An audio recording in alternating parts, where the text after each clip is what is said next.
能不能帮我解一下？我跟你说话呢，你帮我解一下风筝吧。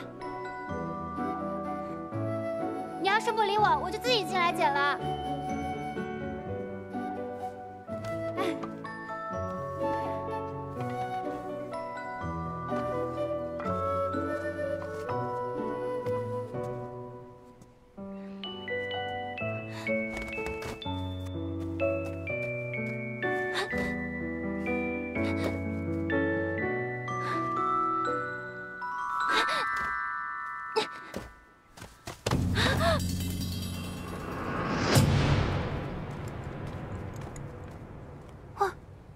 看不见啊，就是他们把你关在这里的。你是谁？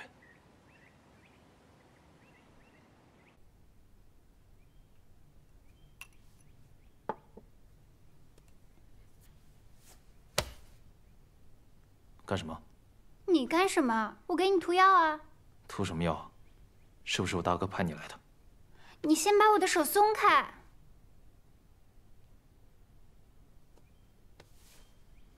年纪轻轻的，眼睛就看不见了，是挺可怜的。但是你也别自暴自弃。这个呀，是我一个会医术的小姐妹给你开的治眼睛的药，你记得每天都要涂。我还给你带了一大篮子的好吃的，这里面还有一束玉簪花。我不能跟你多说了，我得先走了。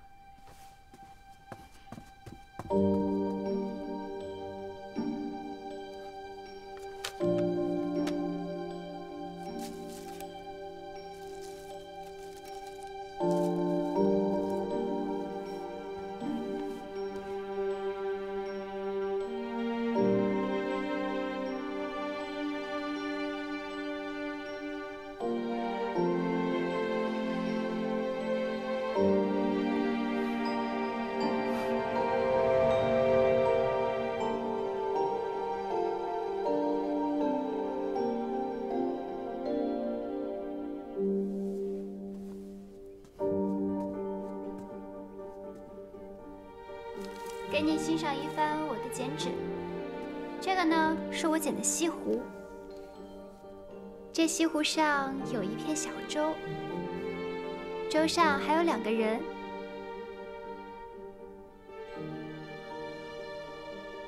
你能看到吗？能看到多少？我看不到，但是我也不用看。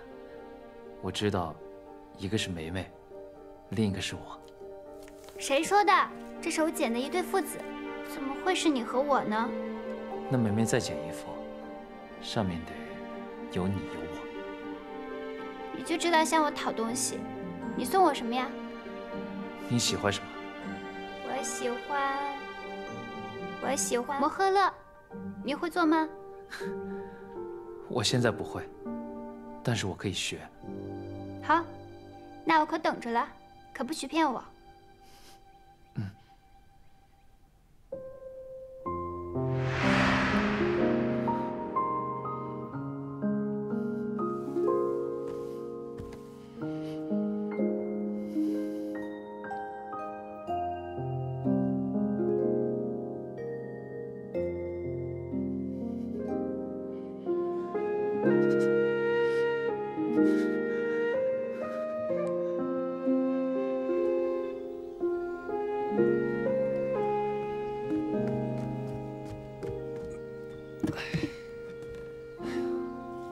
公子，那程郎是陆家学的外甥，他入府真的只是探望老夫人吗？没那么简单。玲珑招供，他们是冲着正司来的。啊，公子，那你还有心思在这儿捡花啊？万一正司被他们发现了怎么办？我们找了那么多年都没有找到，他刚一来就能找到。那万一人家比公子聪明呢？他要是聪明，那就让他探探路。莫非公子是想利用他，先诱老夫人有所动作？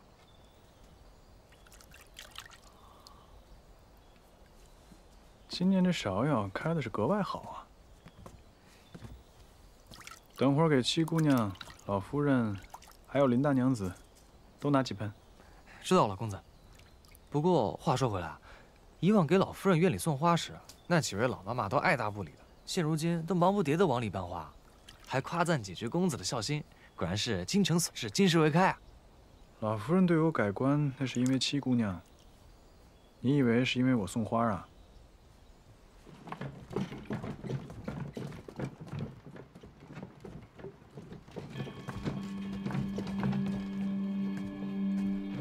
公子，这人怎么一直盯着我们啊？他走他的，我们走我们的，没事。二位请留步。这位公子何事？请问听风阁怎么走？哦，绕过后山，向右拐，走到头就是了。多谢。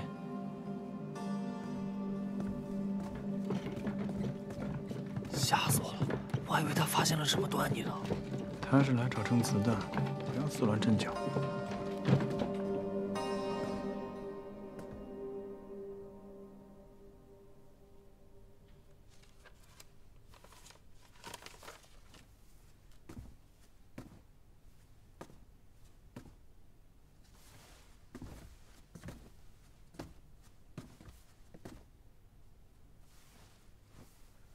程郎兄今日也来听课。罗府族学向有盛名，秋公更是名冠京城。既来府上叨扰几日，怎可错过这个机会？罗府的郎君一贯如此用功吗？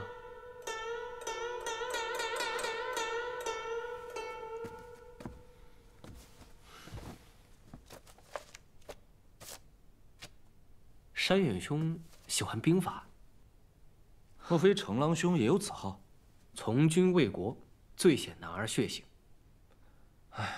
可惜啊，我母亲不许我习武，只求我能中举。是不是罗老太爷留下什么遗愿？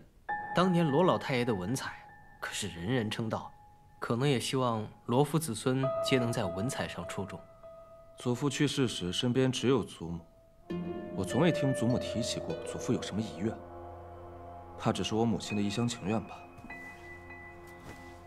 你是罗府大房嫡子，想必最得罗老夫人疼爱，许是不舍得让你上战场。在祖母心中，我们所有兄弟姐妹加在一起，也比不过一个罗一宁。七姑娘，这七姑娘有何过人之处？能有什么过人之处？只不过是善于撒娇卖乖，讨好祖母罢了。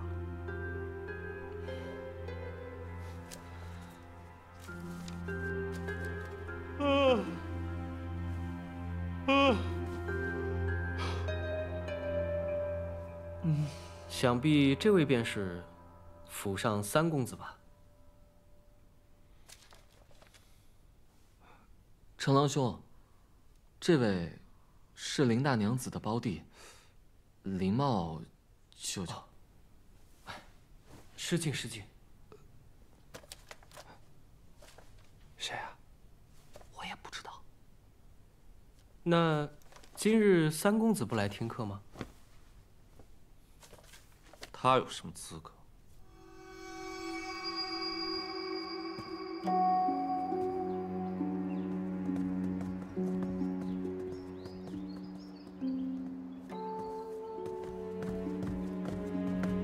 七姑娘，陈公子，这是要去哪儿啊？我准备去给祖母请安。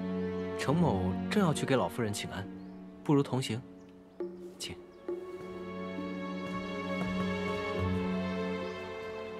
我瞧七姑娘每日要去老夫人处问安好几次，七姑娘可真是个至真至孝之人。我年幼的时候丧母，自小是祖母带大的，到时候自然与祖母关系更亲厚一些。七姑娘小心台阶。陈公子，多谢。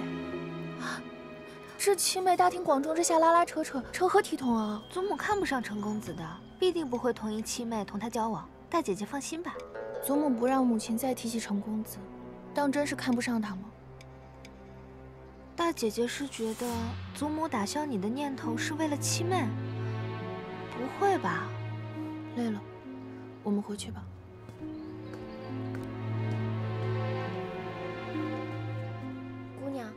今日差点被陈公子吓死了，他这是何意？莫不是他看上姑娘了？休得胡说，此人并非良人，我看他是故意试探些什么。要试探什么？姑娘回来了，这是方才三公子送来的。放在这儿吧，回头我插花。你们先下去吧。是。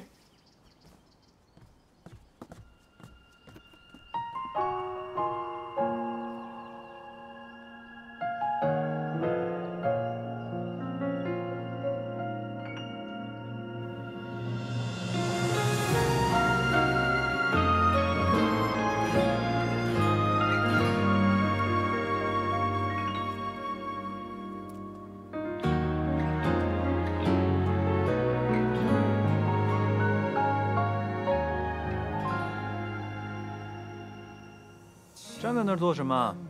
怎么不过来呢？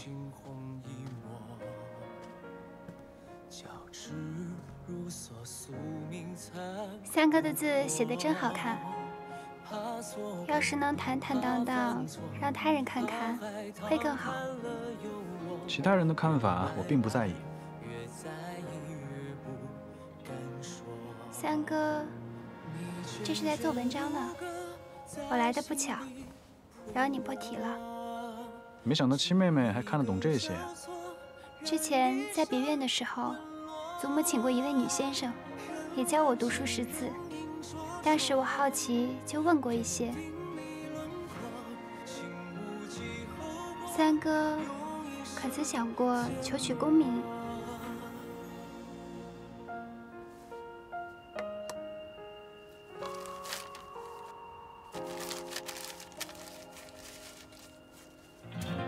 七妹妹找我何事？哦，程郎入府行迹可疑，我觉得他定有其他目的。没错。那三哥可知道他来府里到底是要做什么？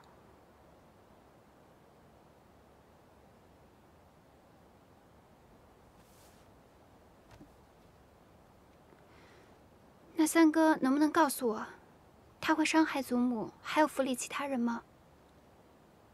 七妹放心，我定不会让他这么做。有三哥这句话，我便放心了。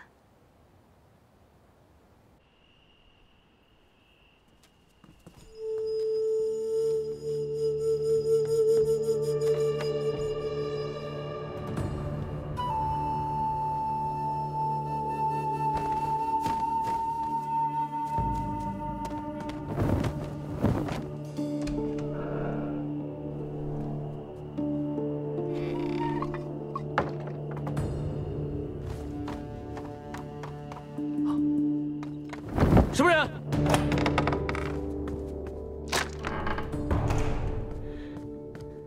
老夫人，府内有黑衣人出没。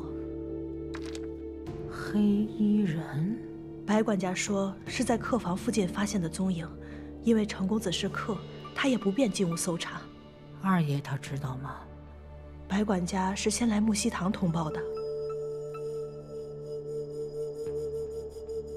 我担心的事终于发生了。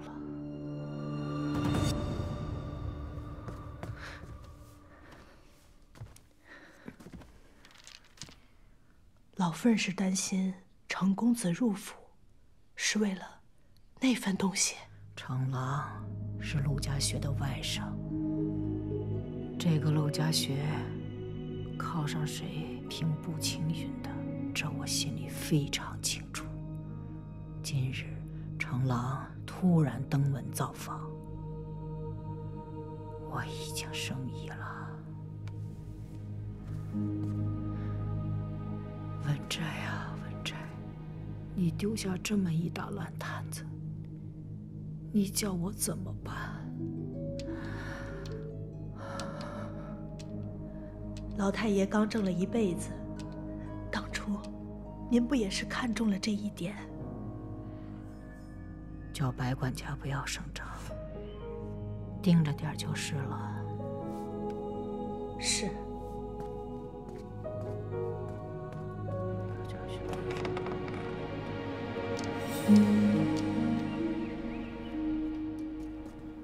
据我小娘说，这程公子可是现在京城内炙手可热的金龟婿，他一来京城，便被好多人家都盯上了。而且据说陆侯十分看重他这位外甥，好多人都想借着他攀上陆侯爷呢。这论家世，论才学，刘公子确实是比不上程公子。女子婚姻之事，向来都是由家中长辈做主。即使我不愿意，那又能怎么办呢？我就是替大姐姐觉得可惜嘛。而且，我总觉得你们俩是情投意合的。妹妹慎言。妹妹为何会这么觉得？你想啊，这安北侯府想要找什么样的先生找不着啊？为什么非得来罗府求学啊？就算祖母跟他家老夫人是手帕交，但是有这么多年都没有见了，却突然派一个孙辈来访，有些牵强。我总觉得什么？难不成他是因为和大姐姐的前缘来的？妹妹胡说些什么呢？程公子来了，我先走了。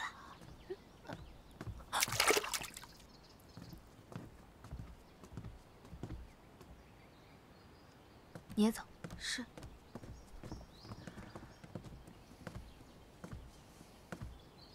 看得如此入神呢。大姑娘也太糊涂了，这五姑娘怎么就走了？留孤男寡女在一处，若是被人瞧见了，这程公子还真是为了目的不择手段。这花蕾中，莫非住了个花神？只可惜被你吓了一跳，花掉进荷塘里，花神怕是不会理我了。那可真是我的罪过，如何是好呢？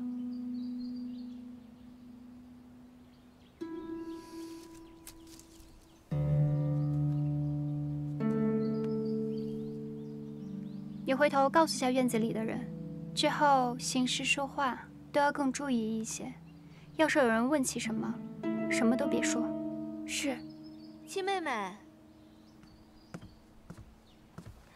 七妹妹也是来此处赏荷花的，还是知道程公子近日都会来这里赏花，故意来候着的？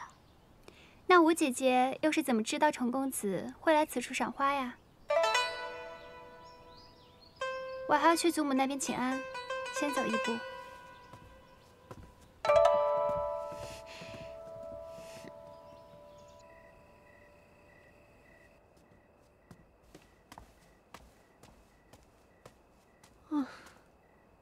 来，这真有用啊！你还不信啊？只要消化好了，吃什么消化什么，肯定会瘦的。试试。你，走，过来。哦，最近吴姐老来找大姐聊天，不知道说些啥。大姐姐，哎，大姐，宜秀，大晚上的在厨房干嘛呢？没有，我出来散步呢。娘说让我多走动走动，别偷吃东西啊。好的。走。哎呦！哇，一身力气。你没事吧？真该捡起来了。起来。女子胖点难道是错吗？七妹妹都说了，只要身体健康，胖一点又怎么啦？七外甥女说的倒是有道理，身体健康才是一切的根本嘛。不过呢，你虽然是丰腴了一点点。但是还勉强算得上是可爱伶俐。什么叫勉强算是可爱伶俐啊？哎呀，行了，我走了，你记得喝药。哦。行，喝。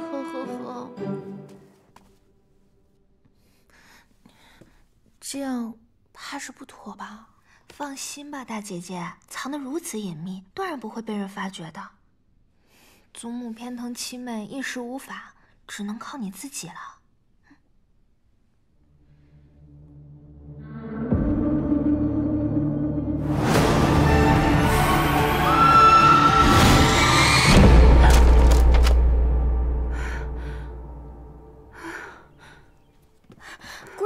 又做噩梦了。您之前在别人落水后就时常做噩梦，后来青去帮您调理了之后便好了许多，怎么近来又开始做噩梦了？我没事，等青去回来，给我熬几副安神的汤药，我喝了就会好的。七妹妹，我之前藏在你那儿的宝贝盒子呢？看给你急的，我藏在书房里了。哦，雪芝，快去拿过来。哎呀，我跟你说，我娘今天被刘家大娘子叫去看戏，千载难逢的好酒，我可得好好吃一顿。姑娘，你不能吃太多了，不然明日大娘子又要给你量身刑了。没事，现在我有后路了。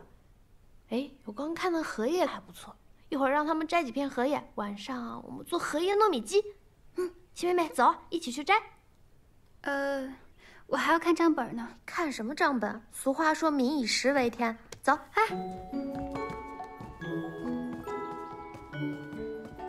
这荷花长得真好。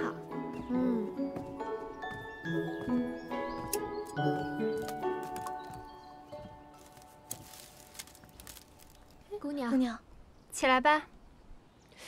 你们是哪房的丫头啊？摘这么多荷花干嘛？六姑娘，我们是被大娘子拨去伺候长儿公子的。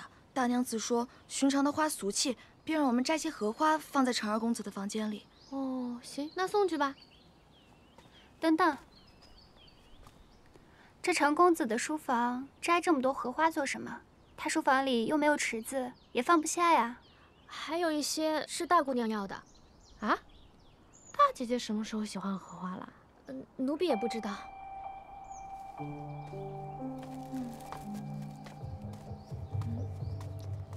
哎，雪芝，你帮我摘那片，最大那片，看到没？那个做荷叶糯米鸡肯定特别好吃。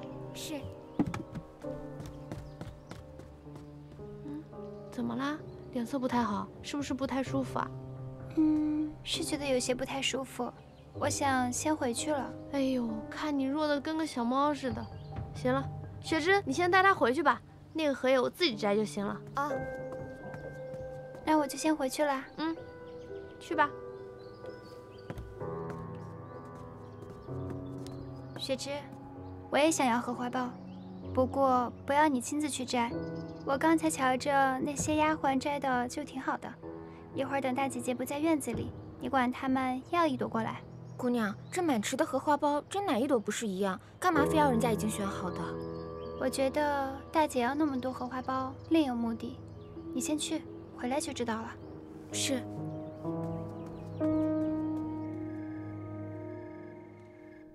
姑娘，要不要我去厨房给您拿些绿豆汤来，让您喝了提提神？好。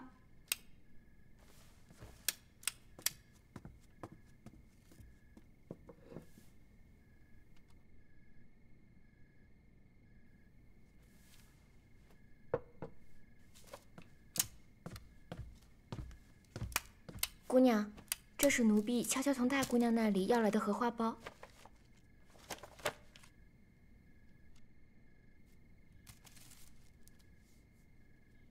姑娘在瞧什么？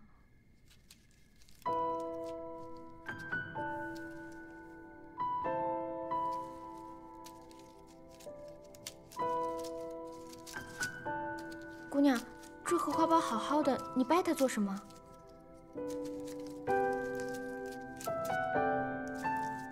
这奴婢拿回来之后就没有动过，这荷花苞里为何会有一张纸条呢？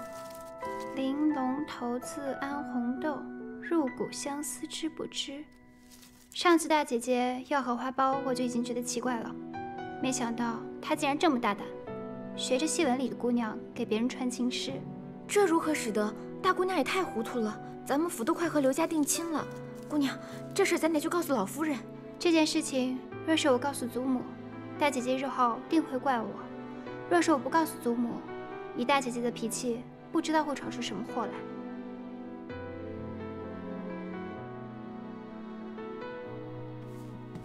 这件事情只有你我知道，不能让别人知道。这个字条也是，就当没有看见过。姑娘，这事咱们真的不管了，万一日后东窗事发了，我只是不想让祖母担心。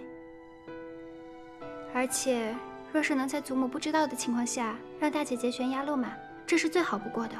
大姐姐也并非恶人，只是被有心之人利用了，还不自知罢了。大姑娘往日里那么待你，你还是打算帮她？我只是不想让祖母担心。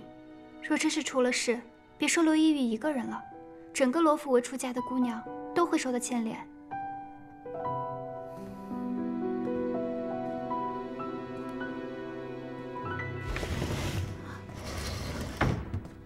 怎么样了，小姐？这是陈二公子的回信。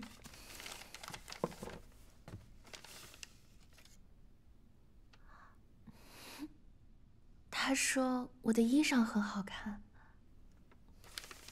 快去给我拿笔来。小姐，咱们还是别写了吧。这要是被大娘子知道了，奴婢被打死都是轻的。再说陈二公子也不是真的想和您在一起，您毕竟是和刘公子定亲了的。我就搞不明白了，母亲他们偏要定这门亲事。论才学、样貌、气度，我哪样不是最好的？我跟程郎才是真正的郎才女貌。再说了，他也并非完全对我无意啊，否则又怎么会给我回信呢？总之这件事你莫要管，此事只有我们3人知道，不会再有旁的人知道，明白了吗？可行了，拿笔去。是。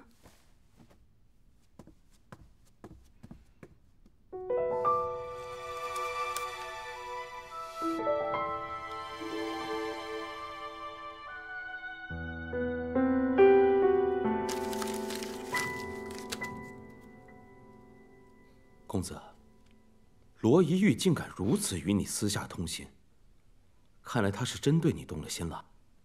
你可曾从他口中得到什么消息啊？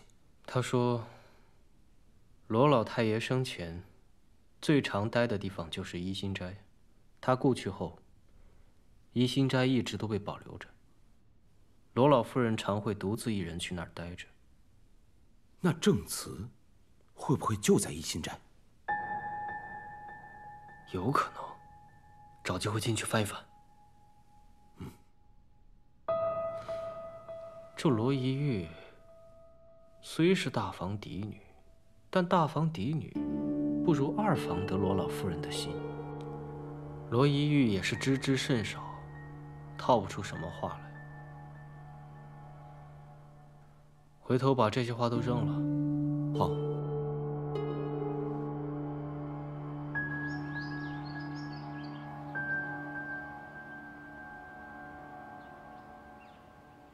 程郎到底什么时候出来啊？大姐姐，这是在看什么呢？七妹妹来这儿做什么？七妹妹又是来这儿看什么的？我们姐妹几个里面，论女工，还是姐姐做得好。瞧这荷花，绣得栩栩如生。若是再绣一首诗在旁边，不若就绣“玲珑骰子安红豆，入骨相思知不知”这2句。大姐姐是不喜欢啊，我倒是挺喜欢的，念起来觉得舒服。只不过相思入骨又如何？今日是被我捡了去，若明日被别人瞧见，可怎么办？你怎么知道的？我是为了大姐姐好。你是不是也轻信程郎，所以才故意盯着我的？我与他素无交集，话都没有说过几句。大姐姐慎言。大姐姐真心觉得程郎是可以托付的人。你这话什么意思？这是程公子今日命下面2个人扔出去的，还好我留意着捡了回来。若是被旁人看了去，可怎么办？大伯母、祖母还有各位姐妹，都该怎么办啊？大姐姐，孔怀兄弟同气连枝，一荣俱荣，一损俱损的道理，别人怕是不明白，可是聪慧如你，怎么会不明白呢？我是糊涂了，妹妹只要不说出去就成。放心吧，这件事情我是不会说出去的。只要你以后不要再犯糊涂就好。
学姐，哪里走水了？是老太爷的书房。快去挑水救火呀！你也去！哎呀，你们快点，快点！你们还愣着干什么？拿盆拿桶啊！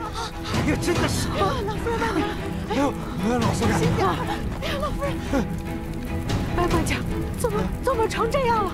怎么走水了呢？啊！我也不。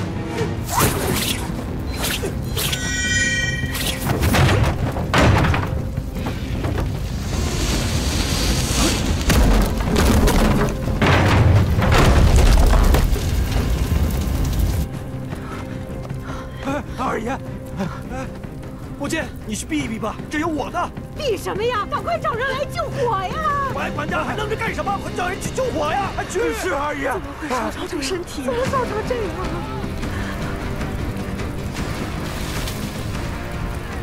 谁把他烧成这样了？父亲，你们先去海棠院避一避吧。这火这么大，得等火灭了之后，才能进去看看里面的东西。避什么呀？我得看着这火灭了，到你祖父的房子里去看看。你祖父的东西可都在里面呢。您别着急了，母亲，祖母，您别着急，祖母。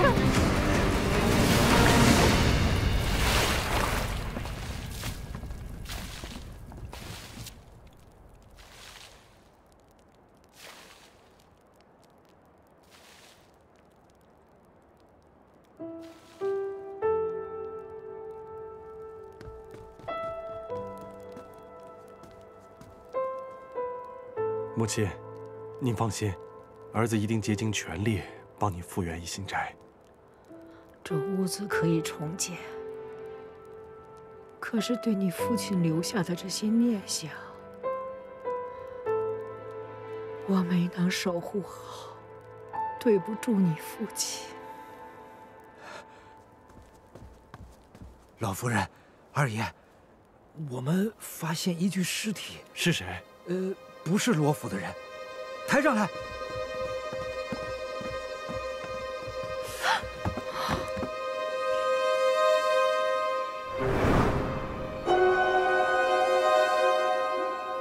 快去报官！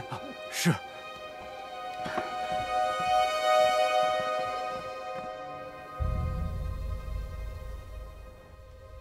怎么会是李应龙呢？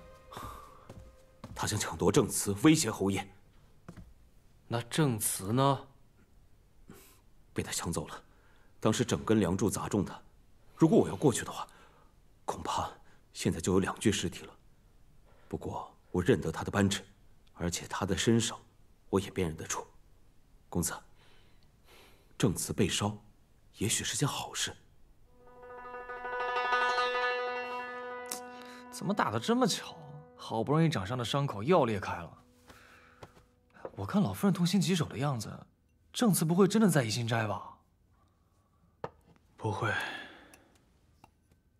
正慈要是真的在里面的话，就以老夫人的身体，还是早就晕过去了。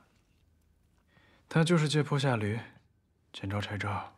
公子，不是说诱老夫人先出手，让正慈曝光，你怎么还是先动手了？老太爷对老师有恩，我不能不顾罗府的安危。公子是为了老太爷，不是为了七姑娘。废话！但是又大费周折的自己伪造证词，又把李应龙的尸体送进火场，还活生生的被房梁给砸了，有这个必要吗？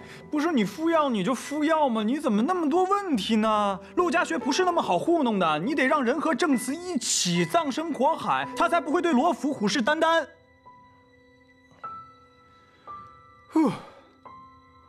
敷药。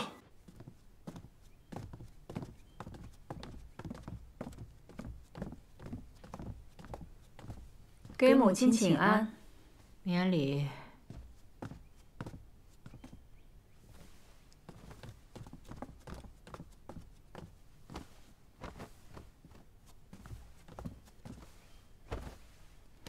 给祖母请安，请起。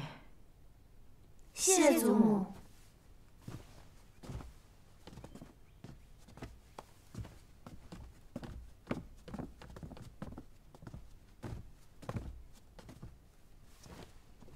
这个程家二郎一大早就来与我说，他要启程回府。那我在琢磨着，就在咱们园子里办一场送行宴吧。母亲放心，儿媳一定办好。这程家二公子这便要走了。这程公子他也就是带着他祖母来看望我这个老婆子，说府里事务繁多，有些事情是耽搁不得的。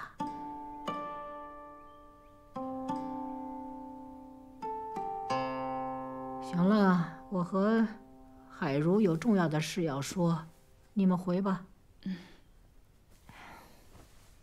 我们先退下了。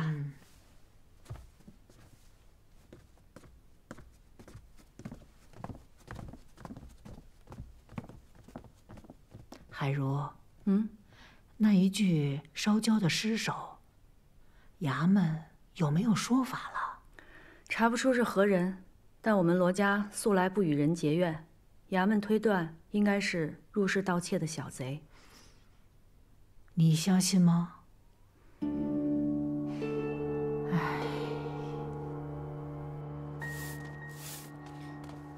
七姑娘，我们家公子近日身体有些不适，正在休息。身体不适？哎，七姑娘，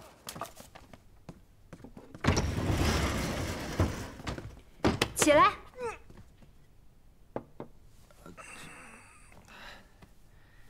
怎么了，七妹？你们先出去。没事，出去。是。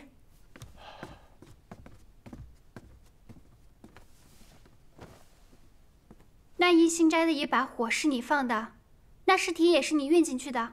是。你为何要行如此凶险之事？把祖父的书房烧了，把他的遗物也都烧成灰烬，你是怎么答应我的？银宁，你信我吗？我信你，但是你所做之事，我实在看不懂。我这么做，就是在为了罗府好，为老夫人好。你还是少打听，知道的越多，对你越没有好处。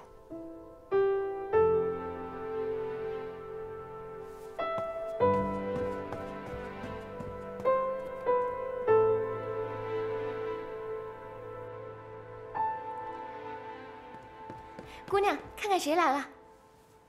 姑娘，清渠，你可回来了？这一路上可还好？一路上还算顺利，我结识了曹帮2个张家兄弟，帮了我不少忙。曹帮？我也是半路才遇到他们的。当时哥哥受伤了，我救了他，他们为了感谢我，就一路上护送我回来。姑娘放心，此2人很可靠。你素来谨慎，我自是信你的。那个孟大夫在哪儿？已经在客栈落脚了，张家兄弟替我看着他呢。好，我去找他。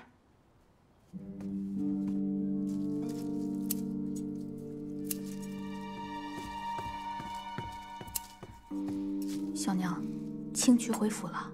他在海棠院逗留片刻后，七姑娘跟他一同离府了。让五爷跟紧了，这事儿务必办好。是。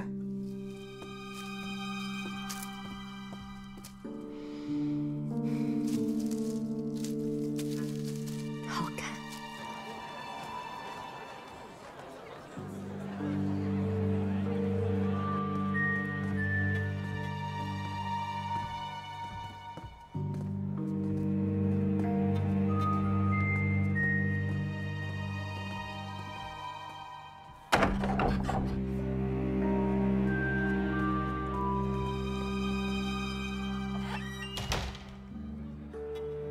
公子，那个乔武已经在楼下张望半天了，我要不去把他收拾了吧？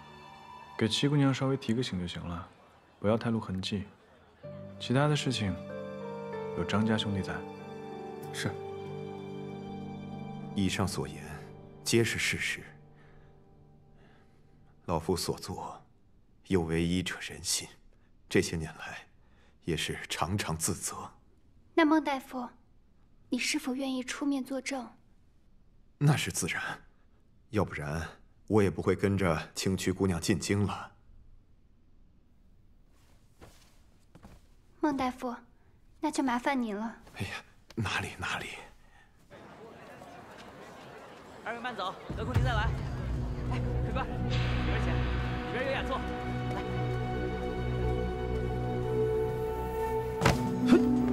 你，哎呦！这不是乔五爷吗？对不住，对不住啊！这小的这光顾着挑货没瞧路，您这是准备吃酒去啊？去，走路不长眼的东西！哎，二位慢走，得空您再来。滚！哎，他是不是想来劫人啊？要不要多找2个人来保护孟大夫？不用，不要让张家兄弟跟孟大夫跟得太紧。若是劫人，就一网打尽。若不是劫人，便看看他们有什么别的招数。走吧。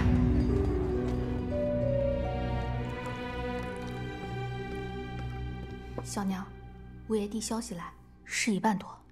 那就好。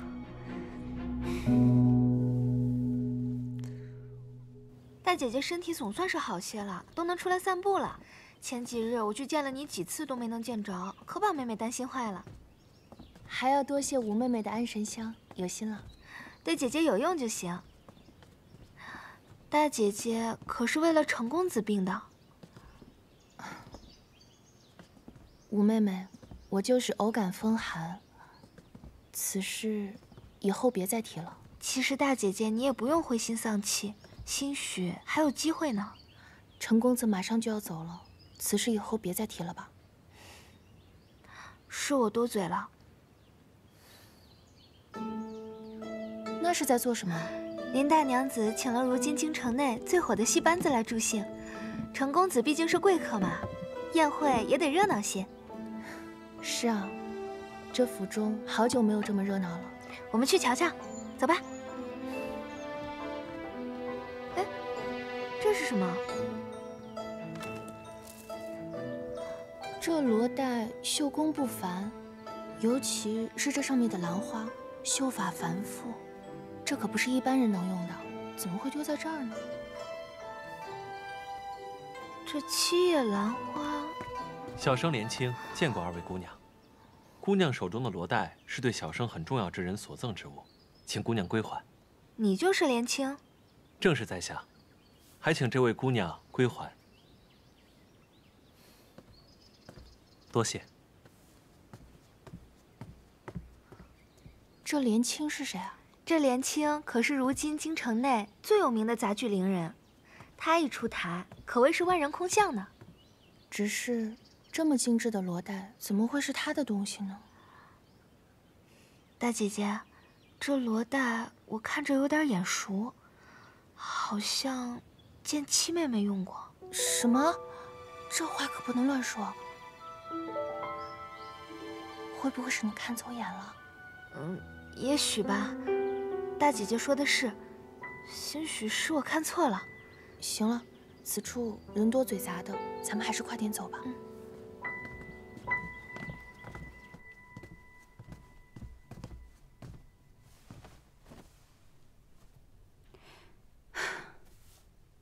姑娘，你这几日怎么又憔悴了？可是哪里不舒服？没事，我就是觉得有些头疼。这宴席马上就要开始了，您要紧吗？可能是因为昨夜雨太大，有些受凉了吧。你让厨房做一些姜汤，直接带到宴席就好。好，那我先帮您梳头。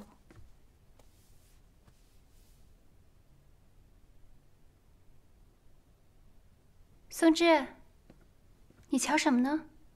回姑娘的话，奴婢只是觉得奇怪，近几日三公子怎么没来院子里送花了？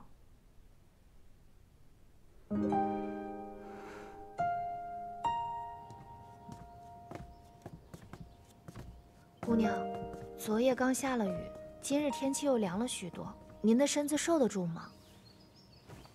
你去给我拿一件披风过来吧。是。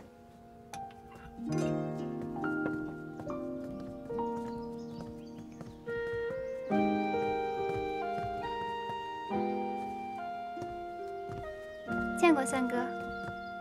秦妹妹，今日天凉，还是要多穿一些。倒是三哥，整日日理万机的，还是多注意自己的身子吧。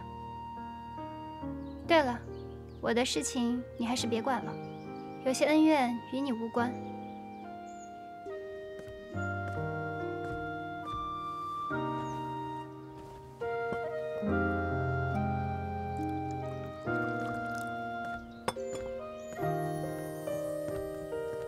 公子，七姑娘这话是什么意思啊？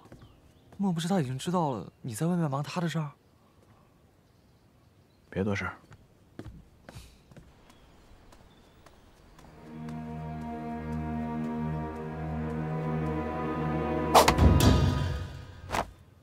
这个班子最近在京城红得很，好不容易才请过来。哦，原来如此。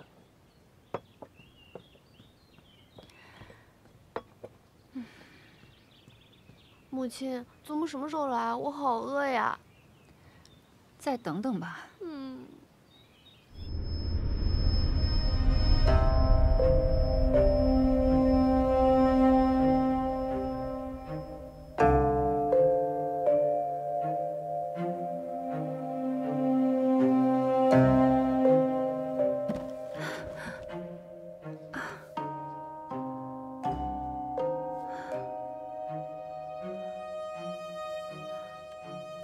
醒了？你是谁？我是谁？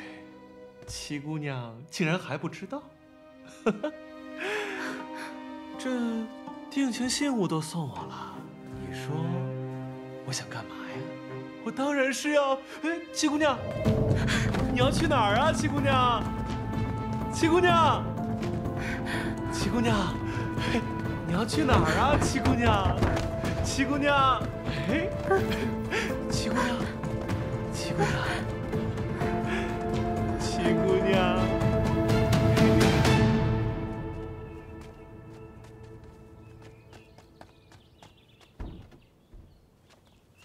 哟，那边怎么有个丫头鬼鬼祟祟的？干嘛呢？好像是怡宁房里的小丫头。瑞香，把她叫过来问问，看看怎么回事。是。你过来！哎，你跑什么呀？走，快说你在那干嘛？七姑娘让我在偏院门口守着，若有人来了，立马去告诉他。你这话是什么意思？你家姑娘现在在何处？就在里面。就七姑娘一个人在里边？还有一男子。七姑娘，我想死你了！伤风败俗的孽女，给我滚出来！怎么是你？父亲以为是谁？怡宁呢？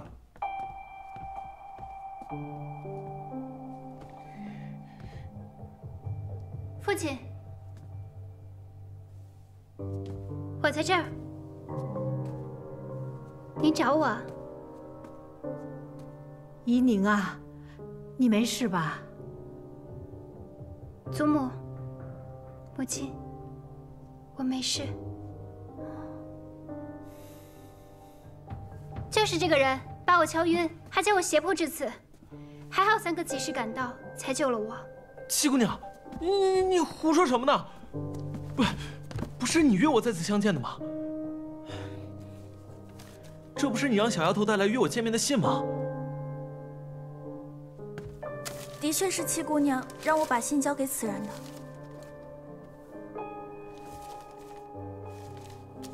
自拈罗带结同心，暖处偏知香气深。盼与君一会。怡宁，你的字迹我是认识的，的确是你写的。还有什么可说的吗？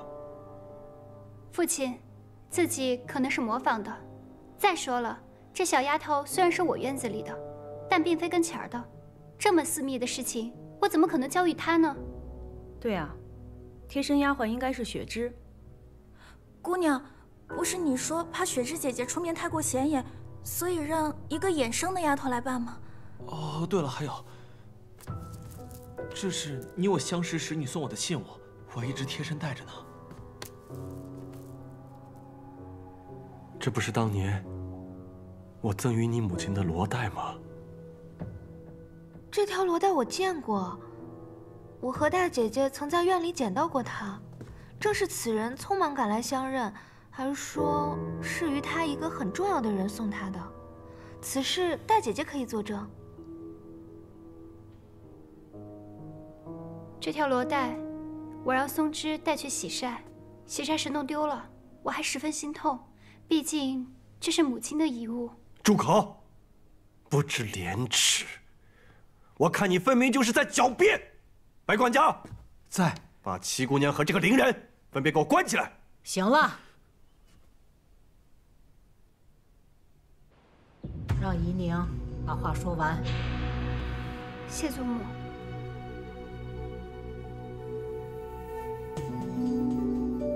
我何时赠予你这罗带？远景阁那日，有贼人生乱，你迷了路，是我救了你。你是如何救我的？那日天气极好，你穿着一件淡黄色的被子，格外的好看。你感激我相救之情，咱俩一见倾心。你赠了我罗带，许下白首盟约，就让我来罗府寻你啊。那日是我救了七姑娘，何时见过你啊？淡黄色的被子。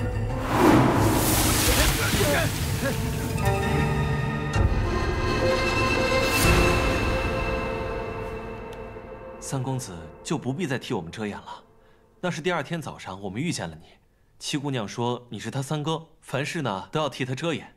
但如今我与七姑娘之情，就不必再隐藏了吧。七姑娘，你要相信我，我定不会负你的。母亲，家门不幸，我打死你！住手！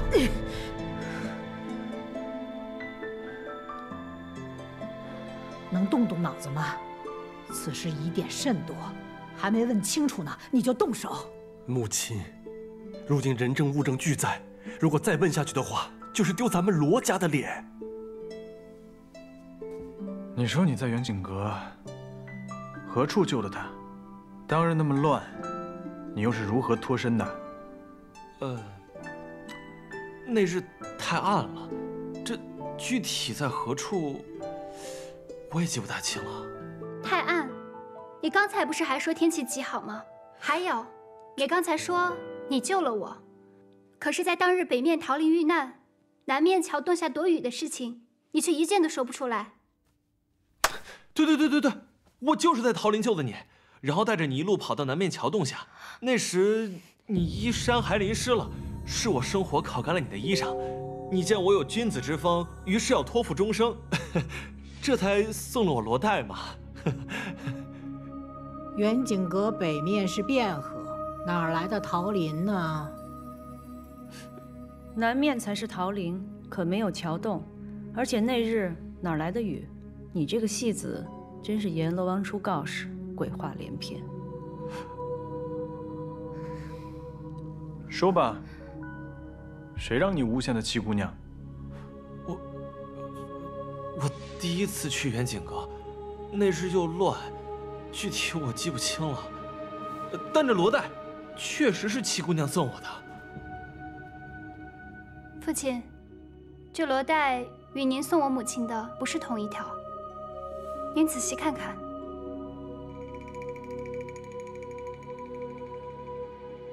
当年我定制了2条，为的是妻妾之别。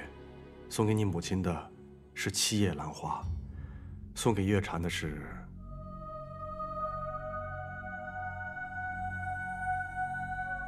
6叶兰花。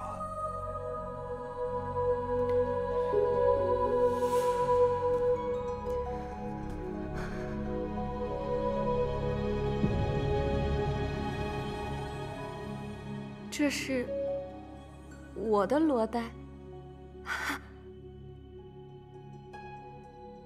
不可能，这怎么可能是我的呢？这一定是有人偷了妾身的罗带啊！老爷，你一定要替妾身做主。妾身本以为有人陷害七姑娘，这倒好啊，都怀疑到妾身头上来了。是啊，弟弟，我那日和大姐姐看到了，就是7叶兰花。大姐姐还说这兰花绣得精巧，不信你请大姐姐来一问便知。白管家，在。去请大姑娘过来，然后跟陈公子说，就说还能说什么？你还能说什么？就说我又病了，宴席往后推，望其海涵吧。是。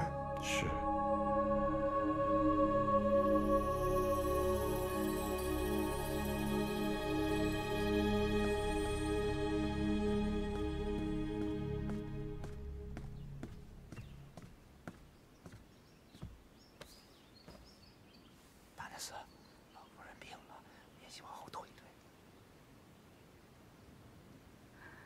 知道了。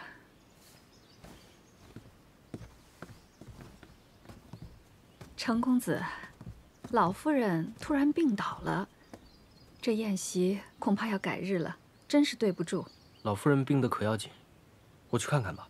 不劳烦程公子了，现在老夫人的院子里全是人，我也得赶快去伺候着。既是如此，那我也不便多叨扰。今日我就离府，烦请陈大娘子替我转达。多谢程公子。秀儿，你跟山哥快回院子去吧。啊，我也想去。哦，走吧。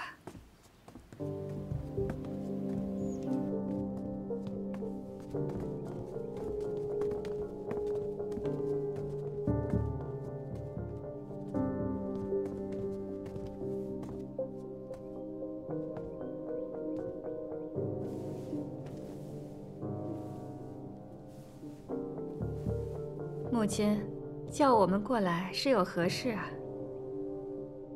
我有些话要问一玉。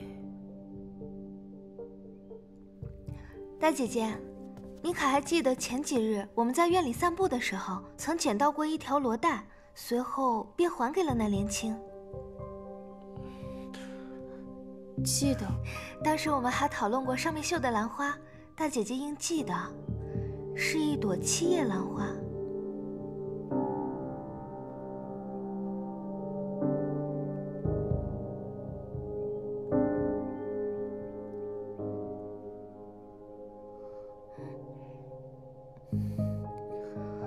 我只记得是一朵兰花，但忘了是几叶了。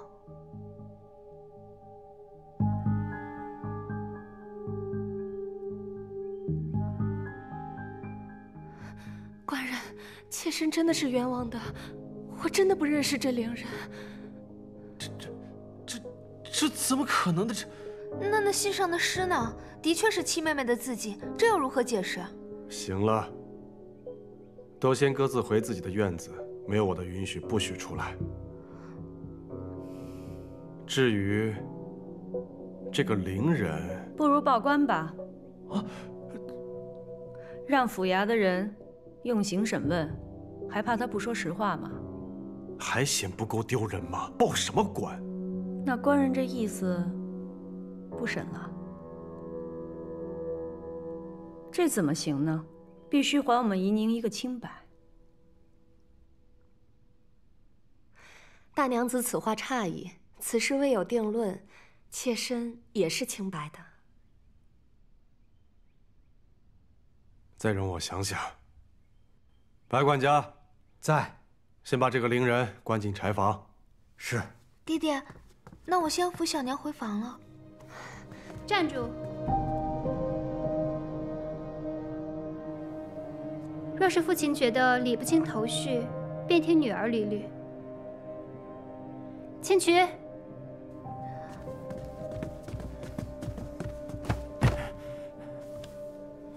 父亲，这位就是陈四，乔五爷的手下，也是之前在木樨堂服侍过的吕妈妈的儿子。那天在远景阁，就是他持刀追我的。是乔五爷吩咐我，听小娘的差遣，去抓七姑娘的。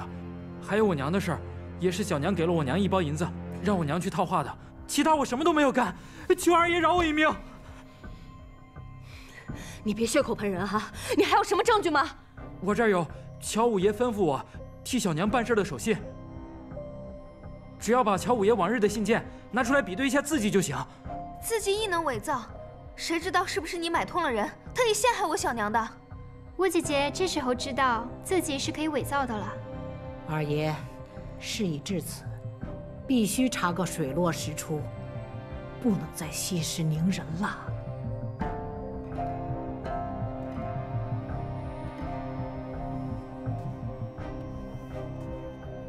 但凭母亲吩咐。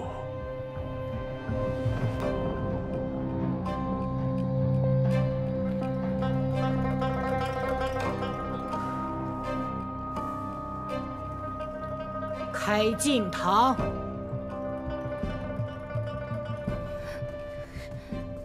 母亲，那我也先带怡玉回去了。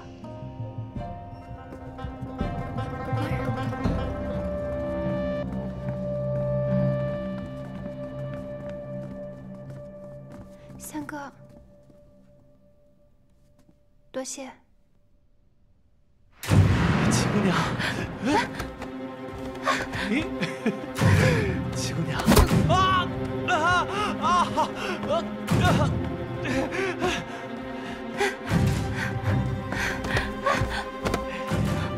七姑娘，七姑娘，你去哪儿了？七姑娘，干什么？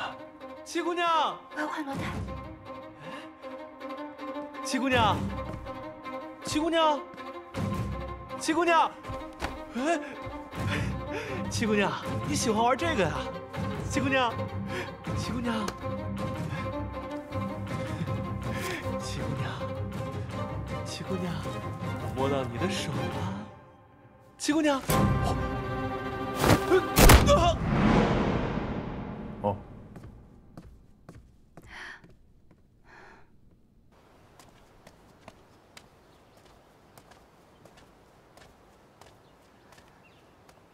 母亲，女儿不是有意要……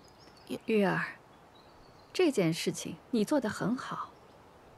二房那些鸡飞狗跳的事，我们大房尽量不去掺和。你不愧是我最乖巧懂事的孩子，果然没有让我失望。是，女儿谨记母亲的教诲。你是说，那个像花匠一样的罗三公子，有可能是远景阁和舅舅对阵之人？远景阁那晚正巧出现一男一女，而那女子的确穿着一件淡黄色的衣服。此事，先回去和舅舅禀报了再说。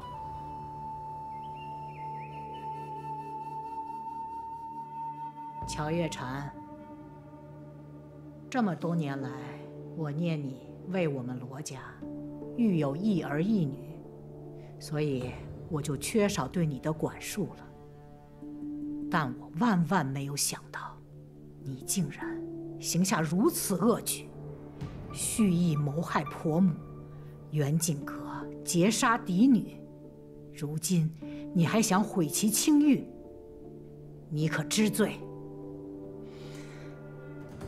老夫人，陈四说，是乔五爷吩咐他做这个做那个，那也只是一面之词啊。乔五爷本人并不在此，陈四敢跟他当面对质吗？父亲，小娘服侍您多年，一心为您，她不会做这样的事的。爹爹，我小娘每天只关心您是不是冷了，是不是饿了，她心里只有您啊。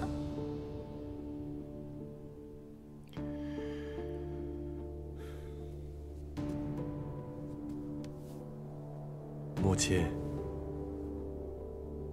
月禅所言也有道理，不如我们找到乔武，让他们当面对质一番。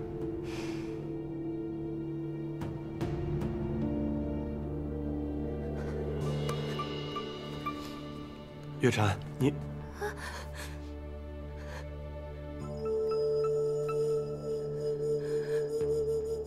白管家，在，去请大夫过来。是。父亲，不用着急，这大夫马上就来了。大夫来了。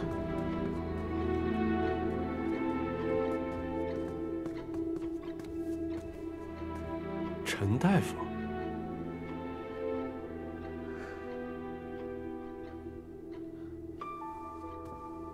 老朽孟和堂见过老夫人，见过罗二爷。没想到10多年不见，二爷还记得老朽。你不是陈大夫吗？怎么姓孟了呢？此事说来惭愧，老朽姓孟，扬州人士。只因乔小娘不愿让旁人知道她和老朽是旧相识，故谎称姓陈。老爷息怒，妾身确实去到扬州找他瞧过病，也只是相信他的医术，又很担心专程从扬州请个大夫进京会遭人诟病，这才请他一名。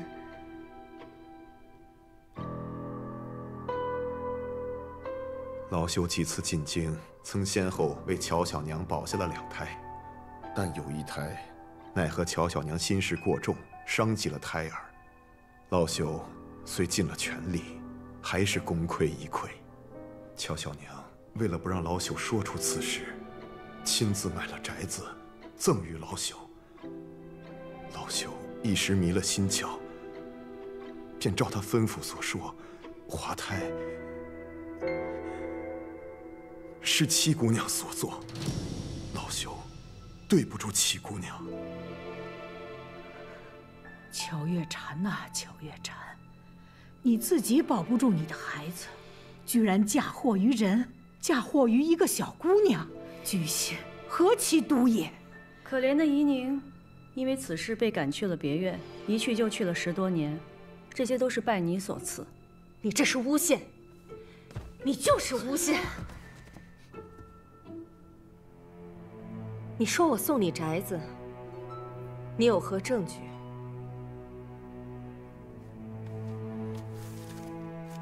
有房契为证。如今写字都可以作假，房契也可以作假。这是你亲手给我的，怎会有假？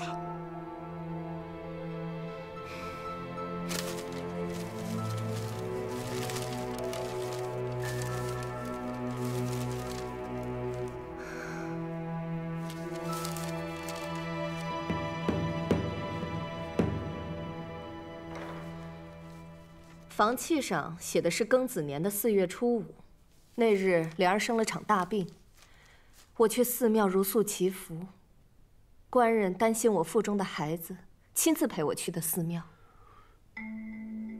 我记起来了，那天是立夏，正好是4月初5。你还说过，若孩子出生可取夏字为名。幸好你记得，否则我还真成了有罪之人。只可惜啊，这作假之人还让我分身去取了房契，亲手送给了孟和他。这些话是七姑娘让我说的，那宅子也是她送给我的，让我编排当年的旧事，来陷害乔小娘。七姑娘真是有手段，你这是要把我置于死地呀！枉我当初对你视如己出，比对莲儿都好，你为什么要陷害我？孟大夫，一个人不管做错了什么事情，都不应该祸及家人。你还准备这么错下去吗？七姑娘，你不但找了人，你还要找他的家人去威胁他吗？收买、威胁、利用，这不就是你乔小娘最惯用的手段吗？请取。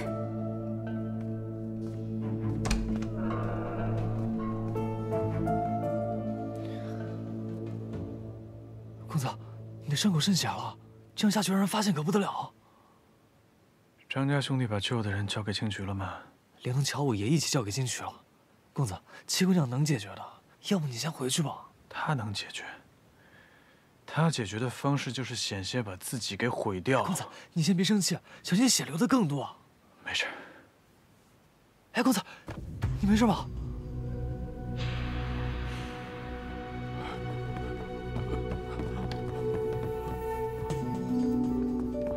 姐，你别怪我，这件事情瞒不住了，我全都招了。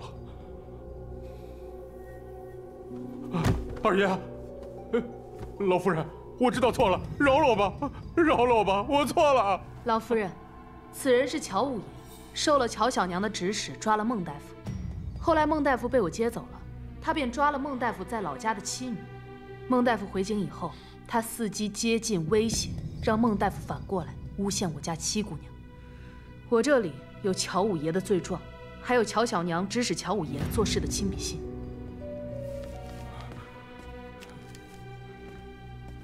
还有她，是乔小娘院子里的李妈妈。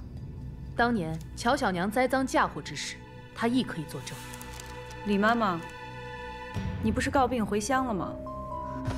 大娘子，因为老奴知道乔小娘当年对七姑娘还有顾大娘子所做的恶事，她怕老奴离开她的院子之后说漏嘴，于是威逼着老奴离开，又在半路想加害于老奴。幸得青曲姑娘相救，快走！老奴愿作证。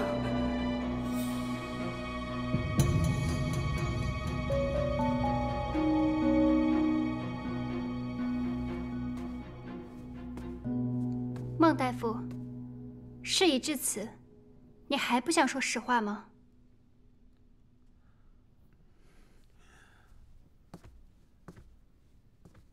当年，乔小娘曾向老朽要过一本医典，上头有个方子，可以致人产生滑胎之象，而不会真正的伤害胎儿。老朽也是后来在药渣当中知晓此事的。可当时顾大娘子已然离府，老朽也不便再多言。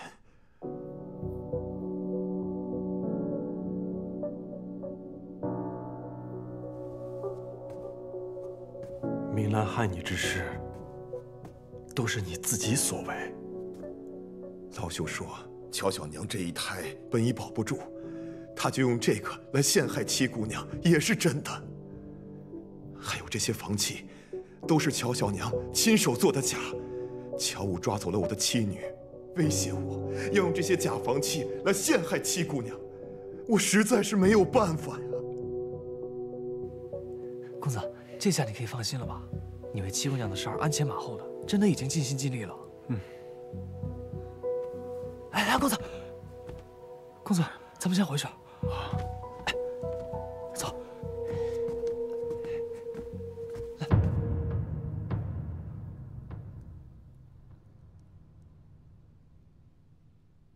罗姨娘，当你进府第一天，这一幕就是你盼着的，你如愿以偿了。乔乔娘，这句话应该是我问你吧？自打我回府以来，你就一直算计，却没想到搬起石头砸了自己的脚。我哪算得过你？仗着罗家嫡女的身份，作威作福，那也比不上小娘心思歹毒。先是害了我母亲，如今又想害我。今天的这一切，都是因为你咎由自取。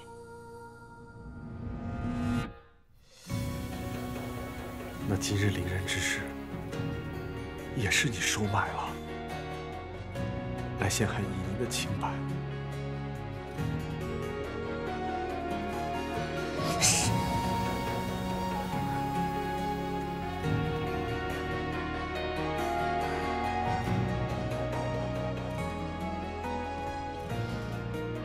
月禅，自从你我初相识起，你便善解人意、知书达理，我视你为知音呐。可你为何变得如此的恶毒？为何这么多年，我给足你银两体面，我从来就没有亏待过你？为何不说话？你说话呀！你说话呀！